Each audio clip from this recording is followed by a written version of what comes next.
father of his country. On the day he was born, the question of the Catilinarian conspiracy was before the Senate, and Octavius was late because of his wife's confinement. Venus is often told, Publius Nigidius, finding out why he was late and learning the hour of the birth, stated that the master of all the world had been born. Suetonius, early 2nd century AD.1. In 63 BC, Rome was by far the largest city in the known world. Its population numbered at least 750,000 and would rise to more than 1 million by the end of the century. Most lived in squalid, overcrowded tenement blocks or insulae, literally, islands, prone to fire and rife with disease. With so many people in one place, inevitably there were many births and deaths every day. So there was nothing especially remarkable when a woman named Attia went into labor and just before dawn on the 23rd of September present her husband with a son. Attia was luckier than most mothers, for she was an aristocrat, and her husband Caius Octavius was a senator able to afford the best available care as well as a comfortable house on the eastern side of the Palatine Hill. When her time came, she was attended by female family members, slaves and freedwomen from her household, and an experienced midwife. Custom excluded men from the room chosen for the delivery, and a male doctor would only be summoned if things went badly wrong, although in truth there was little he could do in such circumstances. Attia knew what to expect, for she had already given her husband a daughter several years earlier. Neither experience nor comfort and care made Attia safe. Childbirth was dangerous both for mother and child, and quite a few of the babies delivered on that day were stillborn or would perish in the 20 Augustus days to come. So would quite a few of the mothers. 9 years later, Attia's first cousin Julia would die during labor, followed within a few days by her baby, this in spite of the fact that her husband was then the richest and most powerful man in Rome. The childbearing years were probably the most dangerous of a woman's life. Things went well for Attia. She was unharmed and her son was born healthy. When the midwife laid him down on the floor for inspection, there were no signs of deformities or other problems. The child was then taken to his father. Tradition gave the Roman father, the paterfamilias, power of life and death over the entire household, although such strict authority was rarely imposed with rigor by this era. Even so, it was up to Caius Octavius whether or not to accept the new child into the family. He did so readily, showing the boy to the relatives and friends who had gathered to wait with him or who called to visit as soon as the news of the birth spread. Caius Octavius already had 2 daughters, the older girl being from an earlier marriage. Girls were useful for an ambitious man, since marriage alliances helped to win and hold political friends. Yet only a son could follow a career in public life, matching or surpassing his father and so adding to the glory of the family name. Fires were lit on the altars in the house, and offerings made to the gods of the household and hearth, the Lares and Penates, and to any other deities especially revered by the family. When the guests returned to their own homes, they performed the same ritual. One of the visitors was no doubt Attia's 37-year-old uncle, Caius Julius Caesar, an ambitious senator who was already making a name for himself. Recently he had won a fiercely competitive election to become Rome's most senior and prestigious priest, the Pontifex Max Imus. The post was primarily political, and Julius Caesar gave little indication of deep religious beliefs. Even so, like other Romans, he set great store by the traditional rites. Ritual surrounded all Roman aristocrats throughout their lives, and a successful birth was a happy occasion for a senatorial family in their connections. Point 2. Otherwise there was no reason for the wider community to pay much attention, for Caius Octavius was a very minor senator. Only father of his country, 21. Much later, long after the child had grown up to become Augustus, did stories begin to circulate of omens and even open predictions of the child's future greatness. Suetonius supplies a long string of these, many of which are improbable and some patently absurd. Among the latter is a claim that prophecy predicted the birth of a king of Rome, prompting the Senate to decree that no boy born between said dates should be allowed to live. The law was supposedly blocked on a technicality by a group of senators whose wives were pregnant. Not only was this not how legislation worked under the Republic, but it would be surprising if Cicero did not mention such a grim and controversial measure, and it can easily be dismissed as romantic invention. The same is true of stories clearly drawn from the myths surrounding Alexander the Great and other heroes, for whom a human father was felt insufficient. Thus it was claimed that Attia had attended a nighttime rite in the temple of Apollo, and had fallen asleep in her litter. A snake appeared and slithered over her, leaving behind a mark like snakeskin on her thigh. She woke, feeling the need to cleanse herself ritually as if she had just had sex, for only the physically purified were fit to enter the precincts of the gods. Unable to remove the mark on her skin, she ceased to attend public baths. 9 months later she gave birth to her son. 3. Caius Octavius had no need of such mystical experiences to feel happy. Birthdays were important in Roman culture, and were celebrated throughout an individual's life. September was the 7th of the 10 named months in Rome's lunar calendar, for in archaic times the year began in March, the month of the war god Mars, when the legions used to set out on campaign. September 23rd was for the Romans the ninth day before the calends of October, for they used a system based on days before or after 3 monthly festivals. The cal ends on the 1st, the nuns on the 7th, and the ides on either the 13th or the 15th depending on the month.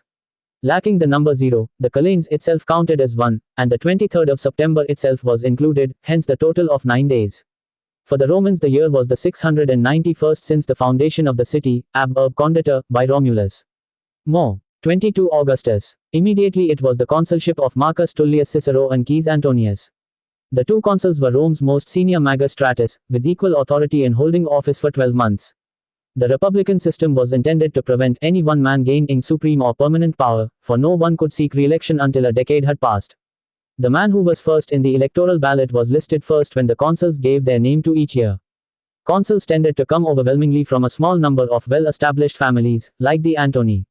Cicero was unusual, for he was the first of his family to enter politics at Rome, and no other new man, novus homo, had reached the consulship for more than a generation.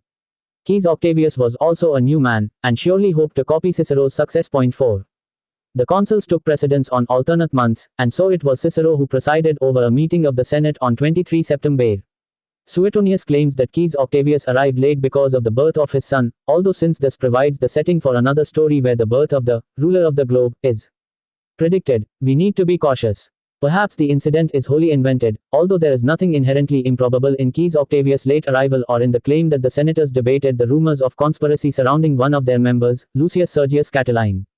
Whispers of revolution were rife, and many focused on Catiline, who had failed to win the consulship for the next year in the summer's elections.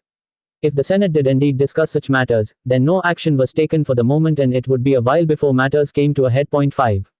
In the meantime normal life continued, and on the night of the 30th of September Caius Octavius and Attila held a nighttime vigil in their house.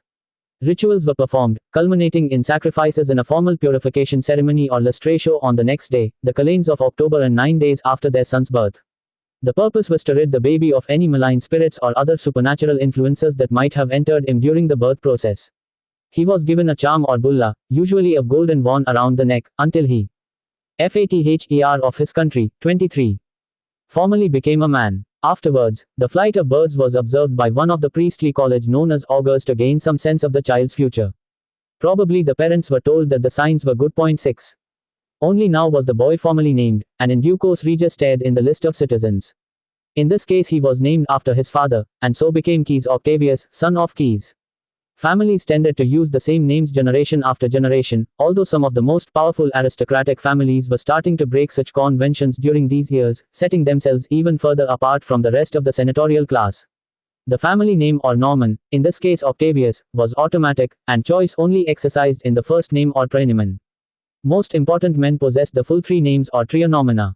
Therefore Attila's uncle was Caius Julius Caesar. The Julii were an extensive clan, and the third name or cognomen was held only by that particular branch. The system was not universal, even among the great families, in some cases because they were not especially numerous or simply because they were confident in being recognized. The Octavi had not yet seen any need to distinguish specific branches of their family. Nor did the Romans feel it necessary to identify women so precisely, since they could neither vote nor stand for office. Attila had just the single name, the feminine form of her father Marcus Attius Balbus Norman. The identity of her father and association with his family was what mattered. Roman women kept their name throughout their lives, and did not change it on marriage. Attila's daughter was called Octavia, as was her stepdaughter, the child from her husband's earlier marriage. If there had been any other daughters, then these would also have been named Octavia. In some cases families numbered their girls for official purposes. Point 7. Babies required a great deal of care, but Attila's role in this was most likely one of more or less distant supervision. She had much to do in overseeing the household, and supporting her husband in his career. Some voices advocated that a mother should breastfeed her children, but in practice this was rare, and instead a slave wet nurse.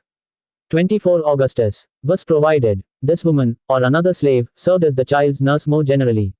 One of the reasons some philosophers argued that a mother should feed her own offspring was the fear that they would otherwise somehow imbibe slavish characteristics along with the milk. The amount of time either parent spent with their children was no doubt a matter of personal choice. In some cases, it was very little, although there were exceptions. In the 2nd century BC we are told that Cato the Elder, famous for his stern, old-fashioned and loudly proclaimed virtue, only let the most important public business prevent him from being present when his infant son was bathed. Cato's wife was one of those women who did breastfeed her own baby, and even sometimes suckled slave children from the household. Point 8. Our sources tell us almost nothing about the early years of the young Octavius, although yet another of Suetonius' stories of science predicting his rise to greatness is less dramatic than most and may just contain a germ of truth. In this, his nurse put him down for the night in a room on the ground floor. The boy, presumably now old enough to crawl, then went missing, prompting an urgent search. He was found at dawn the next morning, watching the rising sun from the highest room in the house. Point 9. A troubled world. If this happened at all, it was later, but in the closing months of 63 BC there was plenty to worry the boy's parents, for the mood in Rome was nervous. The Roman Republic had dominated the Mediterranean world since the middle of the 2nd century BC. Carthage was destroyed, and the kingdoms of the east either conquered, or so weak and dependent on Roman goodwill that they presented no threat. Mithridates VI of Pontus in Asia Minor had waged war persistently for a generation, but was now soundly crushed by Rome's most successful and popular general, Pompey the Great. The king, finding that repeated doses of antidotes during the course of his life, father of his country, 25, had rendered him immune to poison, ordered one of his own bodyguards to kill him before the year was out. In October, Pompey's legions stormed Jerusalem after a 3-month siege, backing one side in a civil war between rival members of the Jewish royal family. It seemed no one could match the military might of the Republic. 10.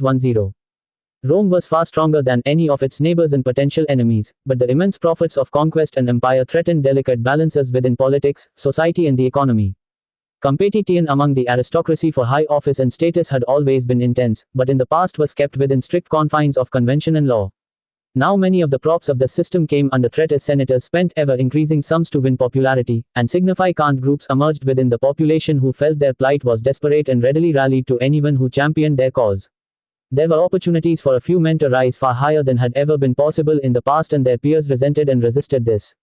In 133 BC, an aristocrat named Tiberius Sempronius Gracchus became one of the 10 annually elected tribunes of the plebs and introduced a program of legislation aimed at helping the rural poor. He won considerable acclaim, but was accused of aspiring to the dominance of a monarch and was bludgeoned to death by a gang of other senators led by his own cousin. In 122 BC, Tiberius' younger brother Caius was killed along with hundreds of followers after he embarked on an even more radical set of reforms.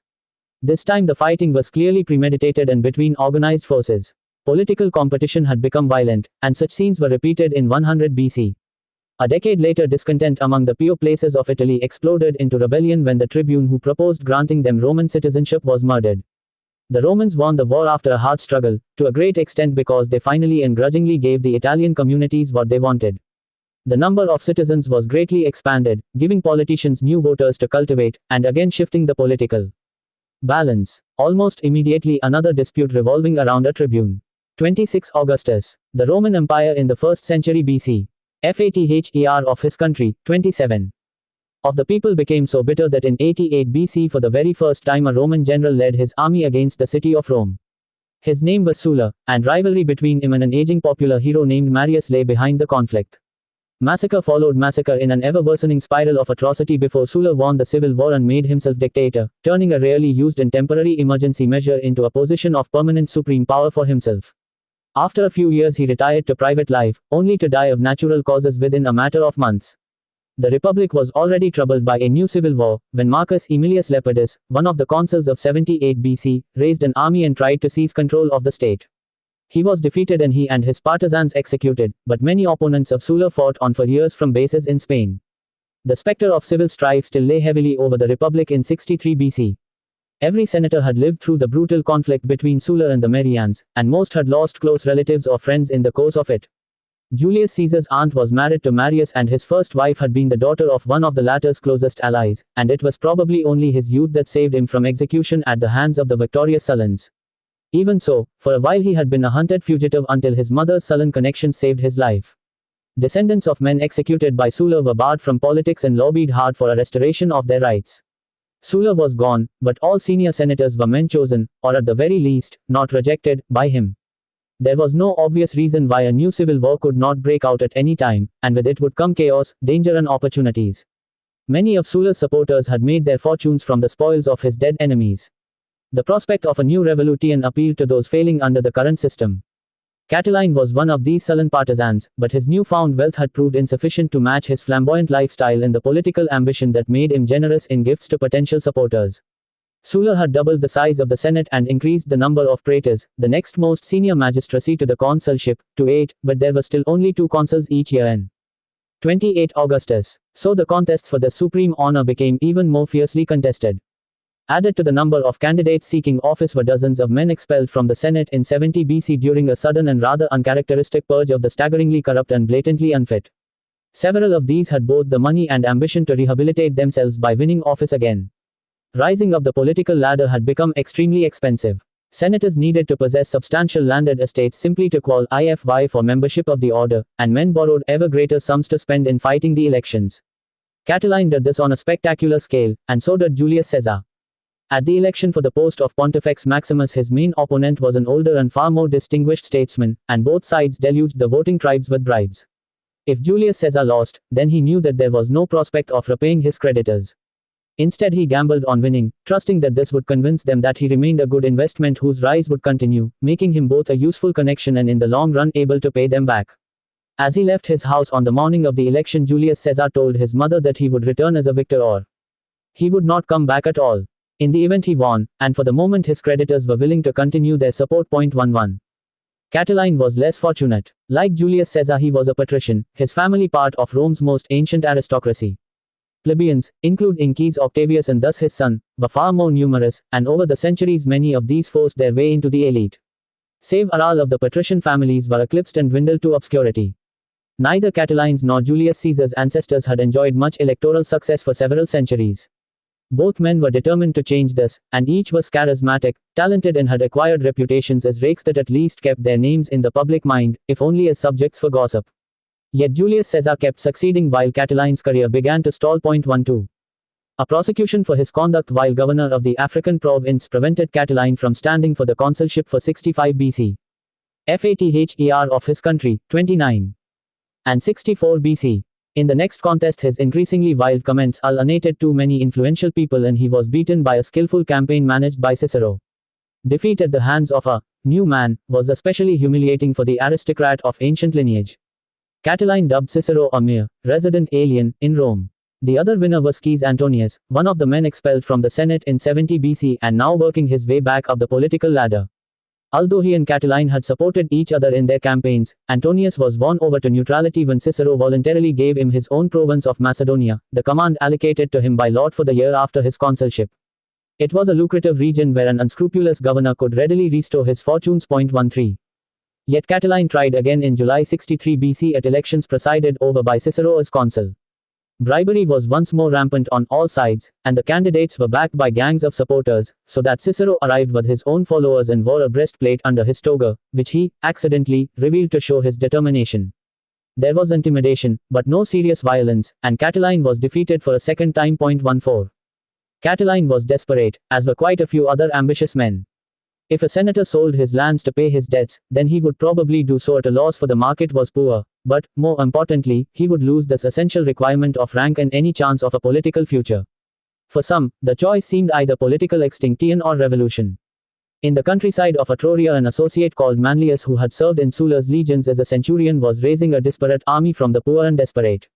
Sullen veterans who had failed to make a go of the farms given to them when they left the army, because the land was poor, the economy bad, or simply through their own mistakes, joined former Marians, and others who felt revolution was their only hope. They would march carrying an eagle once borne by one of Marius' legions, not from the civil war, but from the great campaigns when he had saved Italy from a barbarian horde. Yet at first it was not clear if or when it would come to open rebellion. 15. 30 Augustus. On the 21st of October the Senate passed its ultimate decree, the Senatus Consultum Ultimum, which called upon the consuls to take any measures necessary to protect the res publica. Effectively it declared a state of emergency, but opinion was divided over how far this meant laws could be suspended.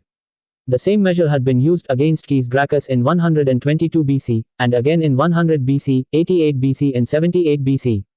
In many ways it was an admission that the traditional mechanisms of the Republic were inadequate when there was a threat of serious internal upheaval. Catiline was still in Rome, and continued to attend meetings of the Senate, even after Manlius openly rebelled at the end of October.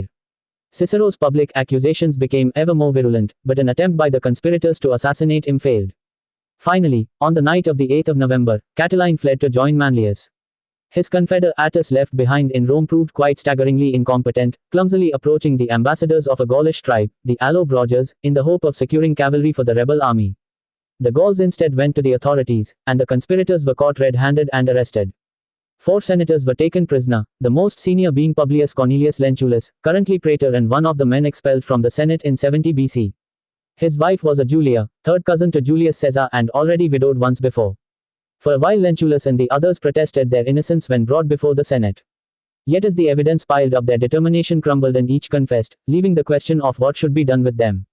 Their fate was decided at a meeting held in the Temple of Concord on the 5th of December, a location no doubt chosen as a deliberate plea for unity, but perhaps also as a reminder of strong action taken in the past, for it had been built by the man who led the suppression of Caius Gracchus. In the debate that followed, speaker after speaker advocated the death penalty. Caius Octavius was too junior a senator for his open iron to be asked, but Julius Caesar was praetor-elect for the following year as well as Pontifex Maximus, and Cicero soon called on him for his father of his country. 31. Opinion. People were claiming that Attia's flamboyant uncle was part of the conspiracy, and yet, rather than prove his loyalty to the Republic by agreeing with the rest, Julius Caesar boldly argued against execution. He was right to say that it was unconstitutional to do this without trial, although his own suggestion of sending each man to a different town in Italy to be held in custody lacked any precedent at all. The Romans had no prisons to hold criminals for any length of time, let alone permanently. The consensus began to weaken, and for a moment it looked as if the ambitious Julius Caesar would win great fame for single-handedly changing the mind of the Senate. Then another up-and-coming man, the tribune-elect Cato the Younger, gave a powerful speech urging immediate execution. Others repeated the same belief and serious doubts were expressed at the practicality of imprisonment. When called, the vote was overwhelmingly in favor of the death penalty. We do not know how Caius Octavius voted, but it is quite possible that he followed the consensus rather than siding with Julius Caesar. One of the oldest and most respected statesmen in the Senate hailed Cicero as the father of his country, parentum patriae. 16. Lentulus was stripped of his praetorship, but given the courtesy of being personally led away by Cicero to the place of execution, where the prisoners were strangled. Afterwards Cicero announced laconically, "They have lived," in Latin the single word vixed. There had been talk in Rome of massacres and the starting of fires in the city to spread chaos, and for the moment public opinion was relieved to see this danger removed. The Republic had survived an immediate threat, although Catiline and his army remained at large. It was harder to predict the long-term consequences of this willingness to suspend the laws. Although Rome dominated the world, its politics remained dangerously competitive, with the threat of violence and instability never far away. Yet if the risks were high, so were the rewards, and as the year ended, Caius Octavius was determined to pursue his own career. 17. 2. A man of wealth and good reputation. Caius Octavius, his father, though not of patrician birth, was descended from a very prominent equestrian family, and was himself a man of dignity, of upright and blameless life, and of great wealth. Velleius Paterculus, c. Ad 30.1. We do not know too much about Attia's husband, Caius Octavius. Our sources speak of his considerable wealth, although at no point do they give any indication of the scale of his fortune compared to other senators. He owned the house in the area of the Palatine known as the Ox Heads, and had another house in Nola, a town some 20 miles east of Naples which had been turned into a colony for his veterans by Sulla. There was also a substantial family estate in and around the Volscian town of Velitrae, which lay to the south of the Alban Hills outside Rome. Formerly a persistent enemy, the Volscii had been conquered and absorbed by the Romans in the 4th century BC. 2. Caius Octavius' wealth was inherited, and that was the best sort of wealth as far as the Romans were concerned. The Octavi were part of the local gentry in Velitrae, where one of the oldest streets in the town was named after them. There was also a story of an Octavius who hastily finished a sacrifice to Mars so that he could lead the town's warriors to repel the attack of a neighboring community. That was evidently before the Roman conquest, and used to explain a local peculiarity in the manner of sacrifices to Mars. More recently, in 205 BC, a time of rather better records, Caius Octavius' grandfather served as a military tribune in the Roman army during the war against Hannibal. He made no attempt to seek public office. A man of wealth and good reputation. 33. When the war was over, suggesting that like many he simply joined to fight at a time when the Republic faced an unprecedented threat. 3. His son, Caius Octavius' father, remained content with local politics throughout his long life and only held office in Velitrae itself. The family was already prosperous, but he built on this by shrewd investment and establishing himself as a banker, loaning money at interest, a far less honorable source of riches than the income from landed estates. In later years Mark Antony derided him as a squalid money changer, and others claimed that Caius Octavius followed the same trade as his father, helping to distribute gifts and outright bribes to the voting tribes in Roman elections. Personal abuse was the common coin of Roman political exchanges, and such claims need to be taken with more than a pinch of salt. Even Suetonius, who happily reports plenty of scurrilous stories about Augustus, doubted this last claim. Point 4. The son of a local aristocrat and a successful businessman, Caius Octavius was not simply a citizen, but a member of the equestrian order, the highest class registered in the Roman census. Equestrians had to possess property valued at more than 400,000 sesterces, although by the 1st century BC this was a comparatively modest sum and it was common for them to own far more. In earlier centuries the Roman army was recruited from those wealthy enough to buy their own arms and armor. The richest were able to afford horses and so formed the cavalry or equites. Although this military role had ceased, and the legions were now drawn from the poor est and equipped by the state, the name was preserved. Senatorial status was not based on a set property qualification, and came when a man was elected to a magistracy or simply enrolled in the Senate, but all had to be equestrians. There were some 600 senators, but thousands of equestrians, and, according to the most recent census figures from the start of the decade, some 900,000. Roman citizens. Point 5. Probably the richest senator in these years was Pompey the Great, and the profits of his victories in the East were currently making him even wealthier. His closest rival in the Senate, who had shared the consulship with him in 70 BC, was Marcus Licinius Crassus, sometimes 34 Augustus, known as the Rich Dives. Both men had served Sulla and done well from the confiscated property of his executed enemies. Crassus was also a shrewd and energetic businessman. He maintained a substantial number of slave craftsmen and builders, as well as others trained to control fires. One of his tricks was to buy property cheaply when it lay in the path of one of Rome's frequent blazes. Only then would he send in his slaves, knocking down buildings to create a firebreak. In time Crassus would rebuild and rent out the property, and eventually came to own substantial parts of the city. At one stage his estates elsewhere were valued at 200 million sesterces, enough to give 500 men the minimum equestrian census. He claimed that no one could call himself rich unless he could afford to pay for his own army. Pompey had actually done just this in the Civil War, recruiting and funding 3 legions from his own estates. Point 6. Caius Octavius is unlikely to have been in the same league as Crassus or Pompey, but will have been aware of how the former used money. Crassus did not wish to be rich simply for the sake of it, but made his wealth work to his political advantage, loaning money to many senators either interest-free or at a very low rate. It was rumored that a majority in the Senate owed Crassus money. When he was accused of involvement with Catiline, fear of sudden demands for repayment of these debts ensured that the matter was quickly dropped. He also had wide business interests and connections with the companies of publicani, the publicans of the King James Bible, who undertook state contracts, such as collecting taxes in the provinces. Much of this was done behind the scenes, since senators were not supposed to involve themselves in commerce, although many did. Crassus was probably the most successful. As well as money, he traded in favors. A capable and successful advocate, he worked hard representing others in legal cases to put them under obligation to him. Point 7. With a banker for a father, Caius Octavius no doubt found that quite a few prominent men were either in debt to him, or grateful for earlier loans. In this respect it is quite possible that he did continue the family business, as a useful aid to his political ambitions. A man of wealth and good reputation. 35. Unlike many senators, the bulk of his fortune was not tied up in estates and so was readily disposable for political advantage. It was probably to a large extent because of his wealth that he secured Atia as his second wife. We do not know whether his first marriage to a woman named Enchia ended in her death, or divorce when he saw the chance of making a more useful connection. For the Roman elite, marriage was a political tool. Point 8. Julius Caesar, himself originally betrothed to the daughter of a wealthy equestrian, married one of his sisters to Marcus Attius Balbus, another local aristocrat from a family very like the Octavi. He came from Aricia, slightly closer to Rome in the Alban Hills, and was of substantial means, being related on his mother's side to Pompey. His father had clearly married into an established senatorial line, which helped foster his son's ambition to hold office at Rome. Julius Caesar's other sister married in turn 2 more of these minor gentry whose ambitions led them towards a career at Rome itself. Through this network of marriage alliances, Julius Caesar gained loyal allies eager to be associated with a patrician from such an ancient family, and quite possibly practical aid with funding his own career. Point 9. In 62 BC Caius Octavius was probably in his early 40s and felt ready to seek election as one of the 8 praetors for the following year. Public careers were tied closely to age at Rome, and Sulla had sought to make this more clear by once again setting down in law a minimum age for each post. For more detail on the public career or cursus honorum, see Appendix 1. Praetors had to be at least 39. It was a point of pride for an ambitious man to win office at the first opportunity, and especially to become consul in his year, suo anno. Cicero had managed to achieve this last distinction, but good fortune, combined with a spectacular career in the courts, had helped him. We do not hear of Quis Octavius appearing as advocate, and his talents may not have lain in this direction. 10. He did serve twice as military tribune, sometime in the 70s BC, and so at least at the beginning he may have done his best to acquire a military reputation, which generally went down well with the voters.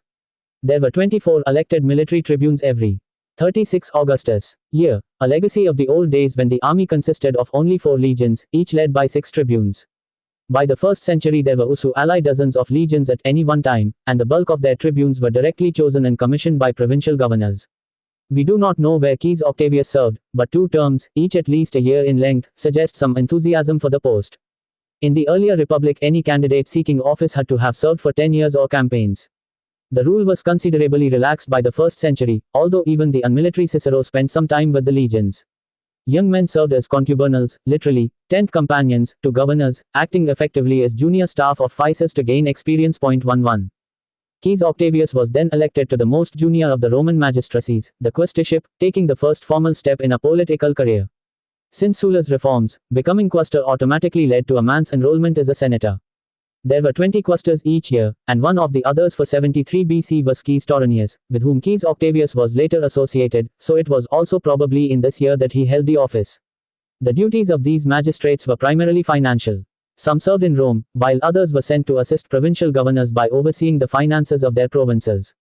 We do not know the duties assigned to Quis Octavius. In contrast, Toronius found himself leading troops against the slave rebellion of Spartacus and was soundly beaten. 12.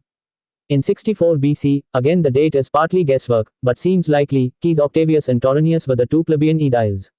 There were 4 aediles each year, 2 plebeian and 2 curule, the latter post open to patricians. Their tasks ranged from organizing public festivals, specifically the ludi serials celebrating the goddess of the harvest and the plebeian games, to regulating traffic and public works within Rome itself. It was a good opportunity to be highly visible to the electorate, especially for a man able to supplement the official funds with his own money. The games included processions, feasting and public entertainments such as beast fights. At this stage in Rome's history gladiatorial contests remained the preserve of a man of wealth and good reputation. 37. Funeral games. With so few posts available each year, it was not a compulsory magistracy. For Toronius it helped to rehabilitate him after his defeat. For Quis Octavius it was a way of winning more political friends and making himself known to voters. 13. He was not a high flyer like Attia's uncle. Julius Caesar's family had drifted a long way from the heart of politics since the early republic, but their fortunes began to recover when he was a child. A different branch of the wider family started this rise, at least getting the name known once again. Caesar's father, aided by his sister's marriage to the popular hero Quis Marius, easily reached the praetorship, and only his sudden death, he collapsed and died putting on his shoes one morning, prevented him from going further. Julius Caesar himself was awarded Rome's highest decoration for bravery when he was still in his late teens, winning the civic crown, Corona Civica, traditionally given to a man who saved the life of a fellow citizen in battle. It may well have been this, possibly combined with an encouragement of patricians, that led to a dispensation permitting him to hold each magistracy 2 years before the normal minimum age. Julius Caesar was highly active in the courts, flamboyant in his dress and lifestyle, and conscientious in office, supplementing official funds with borrowed money. He was also the hero of colorful encounters with pirates and enemy invaders, and a fruitful source of gossip for his numerous affairs with other men's wives. Then, as in so many periods, notoriety was more desirable for a politician than obscurity. For all that, Julius Caesar's career remained broadly conventional. 14. Quis Octavius' rise was slower and less spectacular, but continued steadily.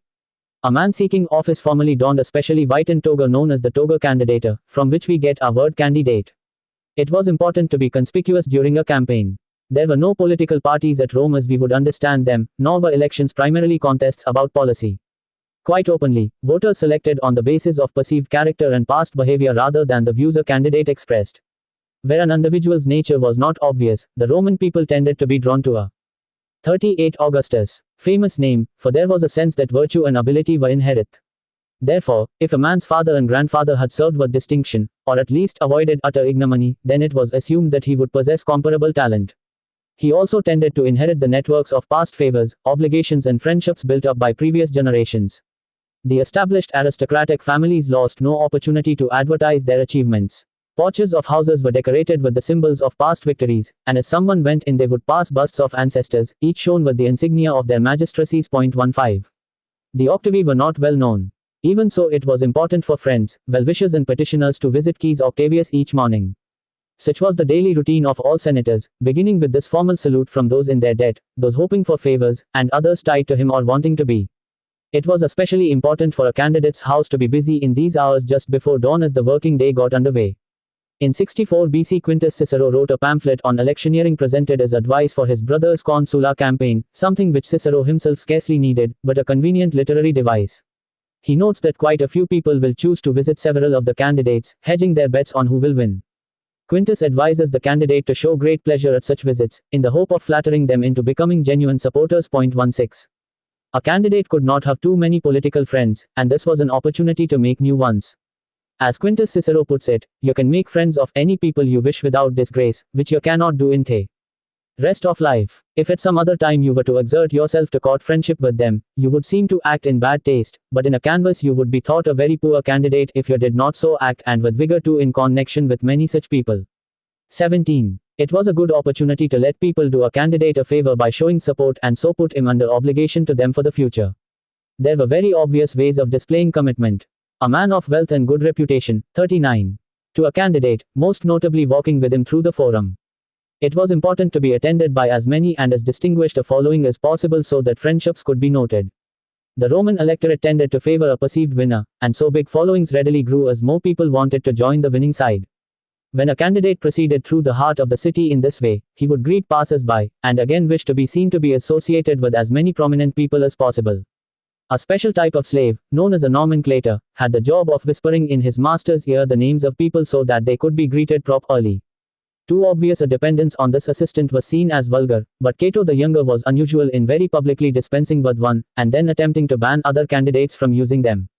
Under pressure he relented, and nomenclators continued to be an essential part of a politician's staff. 18. There were certain big causes that helped to make a man popular with some sections of the community. Julius Caesar consistently backed legislation to redistribute publicly owned land to the urban poor and discharged soldiers, following in the footsteps of the Gracchi and other reformers. He also fought in the courts and senate for the rights of the inhabitants of the provinces.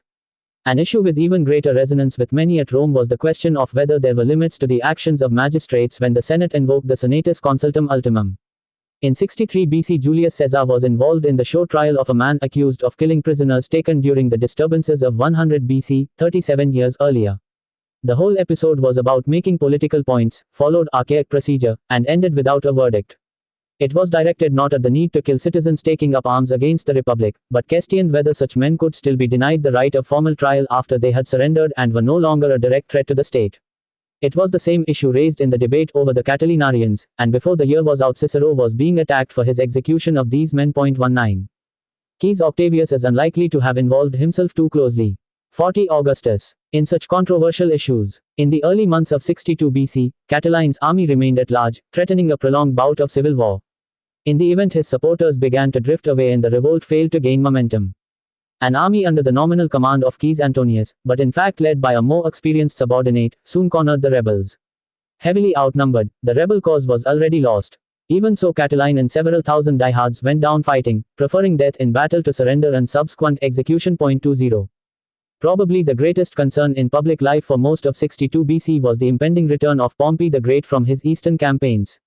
Mithridates was dead, the war over, and although engaged for some months in reorganizing the provinces and allied kingdoms in that region, the general and his legions were on their way home. No one was quite sure what they would do when they arrived. Some feared another Sulla. More hated the thought of one man with vast wealth and immense prestige coming to dominate the state. Pompey had already broken almost every rule of public life, raising a private army in the civil war, and then refusing to disband it, so the senators decided to confer legal powers on him and employ him to fight rebels rather than turn him into one. He held no elected office until on the 1st of January 70 BC he became consul and a senator simultaneously at the age of 36.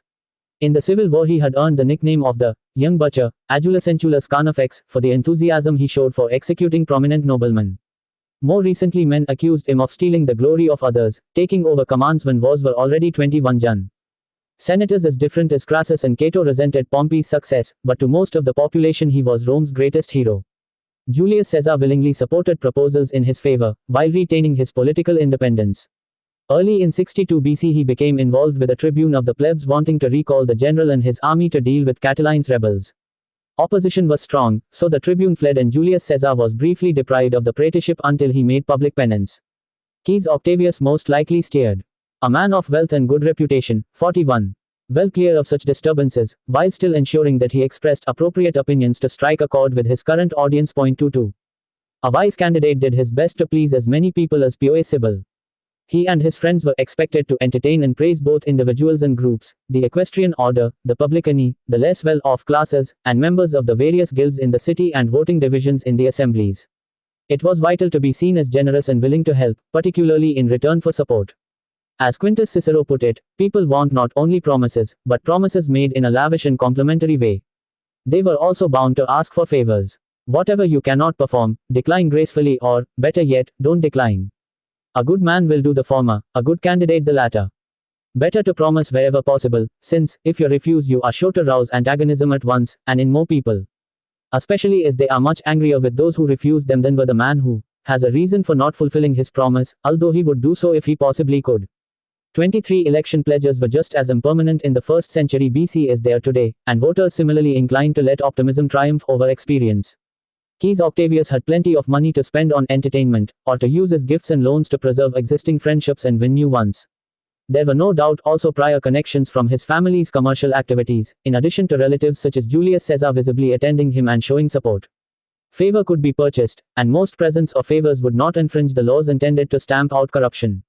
It was a fine line to tread, but for all the money he lavished on voters, it is worth noting that Julius Caesar was never charged with bribery. These matters could be handled delicately and only the most blatant offenders ended up in court. 24. There were 8 praetorships, and so inevitably a dozen of each year's college of 20 quaestors would not win the higher office. Even so, the odds were considerably better than in the competitions for the consulship. Praetors were elected after the consuls, in a meeting of the same popular assembly, the Comitia Centuriata. In this day, 42 Augustus, the center of Rome around 63 BC. 35 tribes of Roman citizens were divided into different voting groups or centuries, based on property and derived from the ancient structure of the Roman army. Since armed bodies of citizens were not permitted within the sacred boundary of the city, the Pomma Ium, they met outside, on the Campus Martius, in an area fenced off to reflect the voting divisions and known as the Scepter or sheep pens. The centuries of the better off contained fewer people and got to vote first, filing across the wooden walkways or bridges, ponds, to drop a tablet marked with the initials of their chosen candidates into a basket. The majority decision of each century determined the vote of the whole group. Candidates may have had the chance to make speeches at informal meetings before the Comitia Centuriata was officially convened, but after that simply waited and watched from a platform outside, each wearing his bright white toga. The first man to win enough centuries to constitute a bare majority, 97 out of a total of 193, was elected, and then the next and so on. A man of wealth and good reputation, 43. Process was cumbersome and took time, and there were occasions when 8 praetors had not been selected by sunset, so the assembly broke up and the elections had to be restaged on the next legal date. 25. Quis Octavius was the first to win a majority at this election. His father-in-law, Marcus Attius Balbus, would also soon reach the praetorship, probably in the following year, which may suggest that Julius Caesar's influence and name was an important asset to his relations. For their year of office, the principal task of the praetors was to act as judges. 7 of them presided over the 7 courts or questions established by Sulla, while the other man had the prestigious and wide-ranging post of praetor urbanus, with authority second only to the consuls. Quis Octavius was allocated the supervision of one of the courts. 26. Trials were conducted on raised platforms in the forum, where crowds could gather to watch a case if it was important, entertaining, or simply scandalous. The presiding praetor sat on his chair of office, attended by 6 lictors carrying the fasces, the bundle of rods around an axe symbolizing his power to inflict corporal or capital punishment. Staff like the lictors were professionals, unlike the praetors, who changed each year, and in some cases this experience gave them considerable influence over the conduct of a trial. Presiding over a court was another good opportunity for a man to become well known. He could also make more political connections, by dealing courteously and sympathetically with both accuser and accused, their advocates, and jurors who were senators, equestrians and other men of substance. In the Roman system there was no equivalent of the crown or the state versus the accused, and some private citizen or citizens had to bring a charge. Usually the accusers were young men, ambitious to make a name for themselves, while defense counsels were more distinguished. It was seen as more honorable to help another senator, even if patently guilty, than to seek to end his career.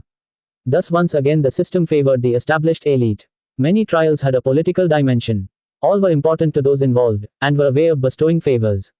44 Augustus. Late in 60 BC, Cicero spoke highly of Caius Octavius' conduct as praetor, advising Quintus to emulate him during his spell as governor of Asia, for there must be civility in hearing, clemency in deciding a case, and careful discrimination in the satisfactory settlement of disputes. It was by acting thus that C. Octavius lately made himself most popular. It was in his court, for the first time, that the lictor made no fuss, and the excensus, another of the magistrate's attendants, held his tongue, while everyone spoke as often as he pleased, and as long as he pleased. It is possible that by so doing he gave one the impression of being too gentle, were it not that this very gentleness served to counteract such an instance of severity as the following. Certain men of Sulla were compelled to restore what they had carried off by violence and intimidation, and those who, when in office, had passed unjust decrees, were themselves, when private citizens, obliged to bow to the same rulings. This severity on his part might seem a bitter pill to swallow, were it not coated with the honey of many a kindness. 27. Finding against particularly greedy a vicious former henchman of Sulla was a popular cause, espoused at different times by both Julius Caesar and Cato. Caius Octavius seems to have been the ideal Roman judge, harsh against a few, while generally kind and understanding to those who deserved it, essentially the well-born and well-connected. When a senator saw that a guilty verdict was inevitable, he was permitted to give up his case and his rights as a citizen, fleeing from Rome with the bulk of his wealth intact to live on in comfortable exile. This was one reason why Cicero was reluctant to give the Catilinarian conspirators a formal trial, since they would inevitably have chosen exile over execution. 28. Caius Octavius performed well by the standards of the senatorial class. With the growth in the number of provinces, most praetors followed their year of office with a spell as provincial governor. Postings were selected by the Senate, and then awarded to individuals. A man of wealth and good reputation. 45. By lot, Caius Octavius received the rich and militarily important province of Macedonia with the rank of proconsul. Proconsuls and propraetors were not directly elected, but given their power to command, imperium, by the Senate. On the way to his province, Caius Octavius was sent to deal with a band of outlaws causing trouble in the area of Turi near Tarentum in southern Italy. Suetonius says these were a mixture of survivors from Spartacus' slave rebellion and stragglers from Catiline's army, and were rapidly dispersed by Caius Octavius. 29. A governor had plenty of opportunities for profit, and most Romans associated foreign service with enrichment. Around this time the poet Catullus claimed that the first question a friend asked him on returning from serving on the staff of the governor of Bithynia was, "How much did you make?"